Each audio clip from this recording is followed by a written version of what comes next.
I'm going to do it now and you can edit it in? Yeah. You can cut that in Yeah. to the beginning. Uh-huh. You can do that? Yeah. Oh, Uh-huh. okay, cool. Yeah. All right, so.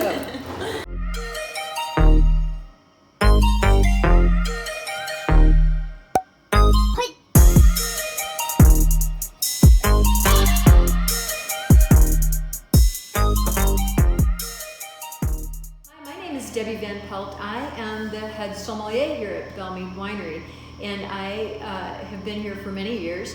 And so I pretty much have helped develop the wine and food pairings here, and that is my passion. As a sommelier, you have to know wines from around the world, but you also have to know how to pair them with food. That is huge. About half of everything I learn has to do with pairing. So my friend Kylie, right? Kylie is going to be my videographer, and go ahead. Yes, awesome. So yeah, I'm going to be kind of behind the scenes on these videos here. I work at the winery, and we are just trying to bring the winery to you. So what we're going to do each week is provide you with a little bit of history about our wine. Each of our wines really tell a story. So we want to really tell that story to you guys. Start with kind of the history of it, because it really does connect to the Belle Meade Plantation itself.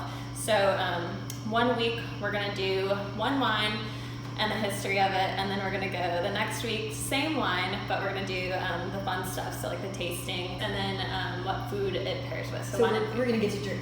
Yes. Yes, that's very good. So good. Yeah. Welcome to Belle Meade Winery. We are gonna try something new since we are in this COVID time of life, and that is we're gonna try to bring our wines to you from Belle Meade. Oh, glasses. You wanna stop it and go get glasses? Yeah. Yeah. Yes.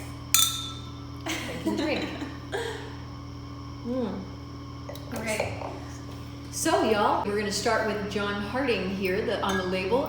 So all of our labels are portraits in the mansion. So each one tells a story, from the founder to his son, to the head hostler, the head horse handler here. We were a horse farm, y'all. And I know the Derby got canceled, and I hate that because that's my hometown is Kentucky. And in Louisville, Kentucky, I grew up going to the Derby, so it just hurts my heart that it had to be postponed this year, but I think they're gonna run it anyway. But all those horses trace their roots right back here to Belle Meade Plantation. And so we're gonna learn about the history. We always say we pride ourselves on history, horses, and hospitality here. So we're gonna introduce you to Belle Meade Winery during this video series. Again, trying each wine individually. We're gonna come to you from different locations here on the plantation, so we can walk you through the history and the wine, and hopefully you'll tune in and discover the world of Belle Meade Winery. We so appreciate you showing up. And we will always have all the information where to purchase the wine, right? Yep, we'll have all of it linked below. All of it linked below. And so that, so yeah, we're gonna learn about wine. We're gonna learn about the world of wine. Our wines do come from, everywhere. We do have representation of all styles of wine. We've got sparkling, we've got rosés.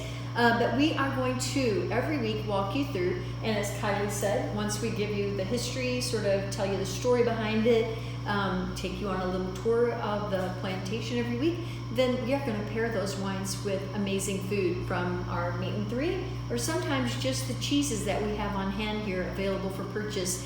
Again, you can come out, you can make a tray with things that we have here. You can order food from the meat and three, grab a bottle, and just have a picnic. It is too beautiful to stay in. We don't have to be in all the time. The grapes that make good European style wines, that's called Vitis vinifera, and vinifera does not grow in Tennessee. We get those grapes from California, from Lodi. Our red wines mostly come from Lodi. Most of our white wines come from Washington State, and we have great winemakers out there that are producing or shipping the grapes to us to produce. We do have our own production facility about 40 miles south of here. We don't have room for it on site. But our southern grapes, people say, oh, Tennessee wines, like, oh, sweet wines. And yeah, Tennessee wines are sweet wines. Blackberry wine, right? Blackberry grows wild. So Blackberry wine is more the historical style of wine, and it is our best-selling wine here. But it's pretty good with dark chocolate, wouldn't you say? Oh yeah, I think anything's good with dark chocolate. Yes, well. She would disagree. Yeah, the downside of knowing too much about wine, right? But I do, yeah, dark chocolates and blackberry wine is just an amazing dessert that would have been served like port wine here. So we have muscadine, y'all. If you grew up in the South, you know what muscadine is, right? Heck yeah. Yeah. And people say that we probably have the best one around, and I would agree. It's sweet, but it's what grows here. It grows wild in the South. And we'll talk more about it when we get to the muscadine. But we also have Racing Silk Red, and Racing Silk Red is Concord grapes, and those grow everywhere. We have Carriage House White, which is made with Vidal Blanc, and Vidal Blanc grows all over the United States. So those are local wines, but just so you know that our wines are very well made, and they are not just, sweet Tennessee wines. They are really, really good.